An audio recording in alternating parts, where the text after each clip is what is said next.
दानवीर कर्ण, जो अपनी निस्वार्थता, अपने वचनों के प्रति जो उनकी अडिगता थी, जो मातृभूमि के प्रति उनका कर्तव्य भाव था, वो आज भी ये बताता है कि सच्चा दान वही होता है जो बिना किसी स्वार्थ के, बिना किसी प्रसिद्धि की आकांक्षा के जो है वो दे दिया जाए।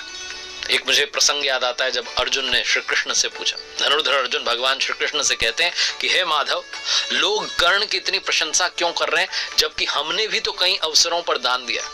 तो भगवान श्री कृष्ण मुस्कुरा करके कहते हैं कि समय आएगा तो तुम्हें स्वयं जो है इसका उत्तर मिल जाएगा। भगवान श्री कृष्ण ने क्या किया, दो बड़े बड़े पर्वतों को सोने में बदल दिया। अर्जुन से कहा इस सोने को गांव के लोगों में वितरित कर दो। अर्जुन ने पूरी लगन से, पूरे डेडिकेशन से वो कार्य शुरू किया। हर व्यक्ति से उसका नाम पूछा, पता पूछा, विवरण पूछा, और फिर कहने लगे तो बड़ा जो है कठिन काम है, सोना मैं बांट रहा हूं सब में, लेकिन बड़ा कठिन होने जा रहा है। फिर भगवान श्री कृष्ण ने कर्ण को बुला के कहा कि भैया ये काम करना है, इसको गांव वालों में बांट देना है। कर्ण ने जाकर के सारे गांव वालों से कहा कि सारा सोना आपका है, आप स्वयं बांट लीजिए। भगवान मुस्कुराते हुए अर्जुन से कहने लगे कि देखा यही अंतर है तुम में और कर्ण में। कर्ण का जो दान है वो आत्म प्रशंसा से, योजना से इंस्पायर्ड नहीं होता, वो सिर्फ भाव से दान कर देते हैं। 3 ऐसे प्रसंग हैं जो कर्ण को दानवीर बनाते हैं। पहला प्रसंग है मां कुंती को दिया हुआ वचन। जब कर्ण को पता चला कि उनकी माता कुंती है, जन्मदात्री है, तो भावनाओं से व्याकुल हो गए। कुंती ने कहा कि आप युद्ध में मत आइए, पांडवों का साथ दीजिए।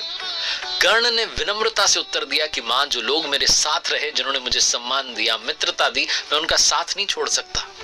तब कुंती ने पूछा कि क्या अपने भाइयों को ही मार दोगे? कर्ण धर्म संकट में पड़ गए, लेकिन अपनी सत्य निष्ठा और धर्म बुद्धि से उन्होंने एक अद्भुत वचन दिया कि मां, मैं वचन देता हूं कि अर्जुन को छोड़कर मैं कभी भी तुम्हारे किसी अन्य पुत्र पर प्राण घातक वार नहीं करूंगा। यानी कि चाहे अर्जुन रहे चाहे मैं रहूं, पांडव हमेशा 5 ही रहेंगे। ये वचन कर्ण ने अपने जीवन की अंतिम श्वास तक निभाया। युद्ध भूमि में जब एक दूसरे के खिलाफ सब थे, एक दूसरे का वध करने को सब तत्पर थे, तब कर्ण ने अपने वचन की मर्यादा रखी। ये था उनका सच्चा धर्म। दूसरा प्रसंग आता है जब भगवान श्री कृष्ण पांडवों की दानशीलता की परीक्षा लेने की सोचते हैं। भीम और अर्जुन ने युधिष्ठिर की प्रशंसा करते हुए कहा कि वो तो बड़े दानी हैं। भगवान जी ने कहा कि कर्ण जैसा कोई नहीं है। कुछ समय बाद एक ब्राह्मण जो है वो युधिष्ठिर के दरबार में आते हैं, यज्ञ के लिए चंदन की सूखी लकड़ी मांगते हैं। युधिष्ठिर प्रयास करते हैं, लेकिन राज्य भर में वो सूखी चंदन की लकड़ी नहीं मिलती। ब्राह्मण देव निराश होकर लौट जाते हैं। भगवान श्री कृष्ण कर्ण के पास जाते हैं, वही ब्राह्मण वेश में। वो अपनी याचना रखते हैं। कर्ण बिना एक पल गंवाए, क्षण गंवाए, अपने महल के चंदन की खिड़कियां, जो दरवाजे थे, द्वार थे, उनको कटवा करके, सब हटा करके वहां से ब्राह्मण देव को श्री कृष्ण भगवान जो स्वरूप में आए थे उन्हें दे देते हैं। भगवान श्री कृष्ण तब पांडवों से कहते हैं कि दान तब सच्चा है जब त्याग की भाव से हो, जब अपना सुख छोड़ करके दूसरों के हित की चिंता हो, उसे दान कहा जाता है।